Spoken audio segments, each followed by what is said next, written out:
Debate number 2. Hello, I'm Melissa Luck, debating Jen Winter, and we are debating on should zoos be banned. And what do I say? Yep, you get 2 contentions.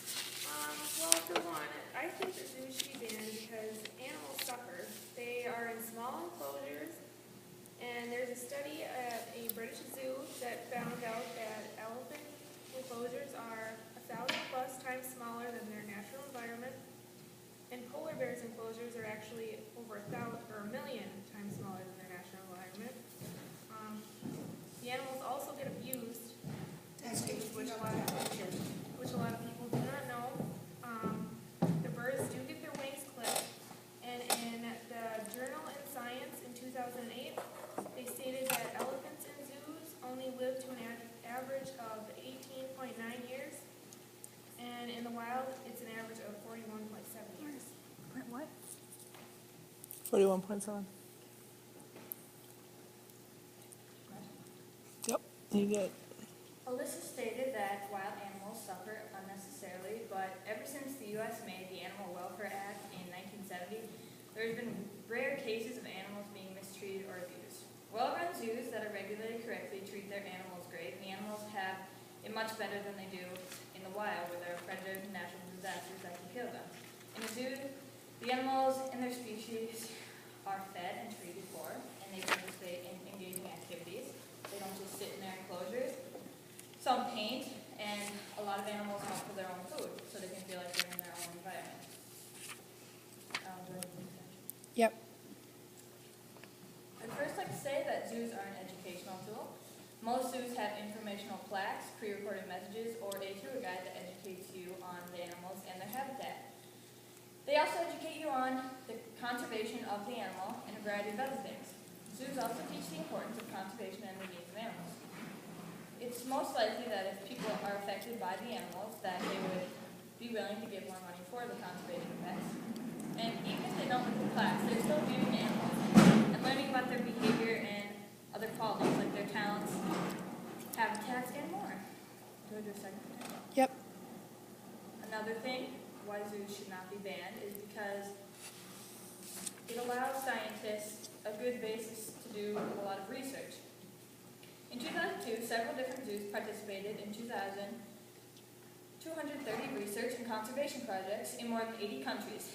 They help make different medicines and techniques that help different areas in animal health. When they do it in zoos, the animals can be studied more closely and without cruelty. The only research conducted at zoos, whether it's observational, behavioral, psychological, or genetically based, has to have a clear scientific purpose, otherwise it is not conducted. Much of the scientific research conducted is behavior, which helps humans better understand the ways of animals.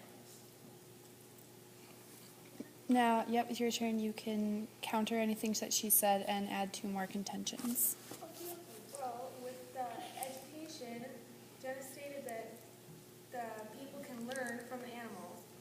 Well, in a zoo, they aren't in their natural habitat.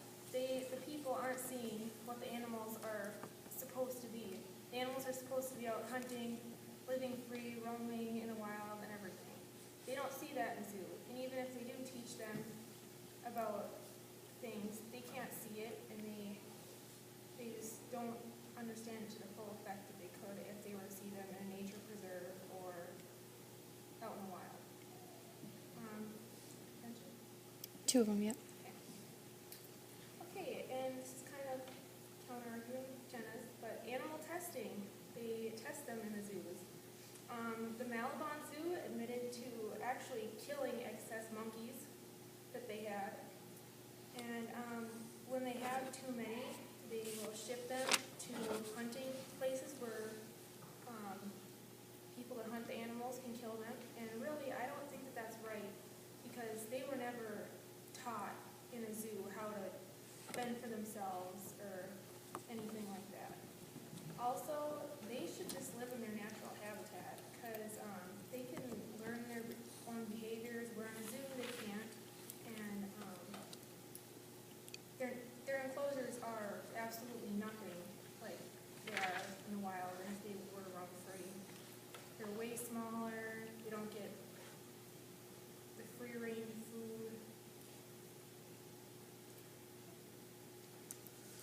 Okay, What she said about that they're not in their natural habitat, it's close enough. You said that it's not as engaging as it would be if they were in the wild, their natural habitat, but how do people go to the wild and see these animals when it's not offered to them? It's like, it's the closest you can get to the wild, and those zoos that admitted to torturing the animals, is there a year when they admitted that, or 2008? Now do I have contention? Yep, 2 new contentions. Another reason why zoos should not be banned is for nature conservation. Many zoos are trying to preserve different species, like the Bronx Zoo, who has given more than $3 million towards conservation projects in Central Africa. The Association of Zoos and Aquariums, or the AZA, do an annual survey every year. In all of the zoos part of this association, there are 100 plus endangered or threatened species in this year alone, and they have had $130 million go to these conservation efforts, and that is just in the zoos. Zoos can raise awareness on endangered species, and many zoos have special programs just aimed towards conservation, like the San Diego Zoo Global Wildlife Conservatory, who have saved several species from the brink of extinction. Without that, they would probably be extinct. Another reason why is zoos help the economy for the city and the states. Every year, $16 million is added to the U.S. economy from accredited zoos and aquariums. 4.7 of that, $16 million, goes to wages and salaries of their employees. Zoos also support, like I said, jobs from salaries for employees. Zoos also support 142,000 jobs and serve 175 million annual visitors. The Phoenix Zoo itself contributed $64 million to the state's economy just last year.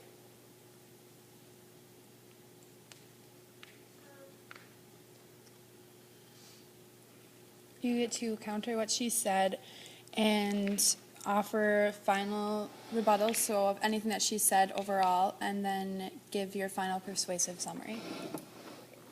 Well, with the helping the conservation of endangered species, how many of the animals that are in zoos are actually endangered? A very small portion. And when they do breed the animals and try to conserve the species, they don't have a very high success rate when they breed them. It's better, they have a higher success rate out in reserves and out in the wild, actually. So I think that zoos should be banned because the animals suffer and they are abused. They'd be better off in their natural habitat, and it's not right. Morally. My final statement. You get to go over final rebuttals for all of her claims, and then you can do your final persuasive summary. Well, I'd like to do my final summary, and zoos should never be banned and should forever run in the interest of animals, especially ones that are endangered and need to be conserved. Show a picture. This is Gouda. He is an orphan harbor seal pup, and she was stranded in Alaska when her mother had left and not returned.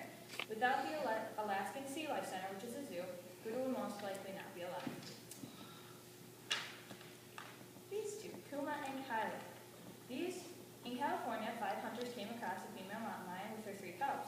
They all started shooting at the mom and her cubs, and the mom died, and one of the cubs was never found. But these other 2 were rescued by the Selma Zoo and Wildlife Rescue.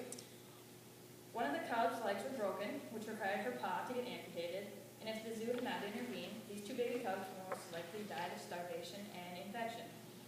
There are many other animals like these that are being saved every day by zoo rescue teams, but if zoos ever got banned, the future would not look good for these animals. You guys choose. Okay, round of applause. If you guys want to shake hands.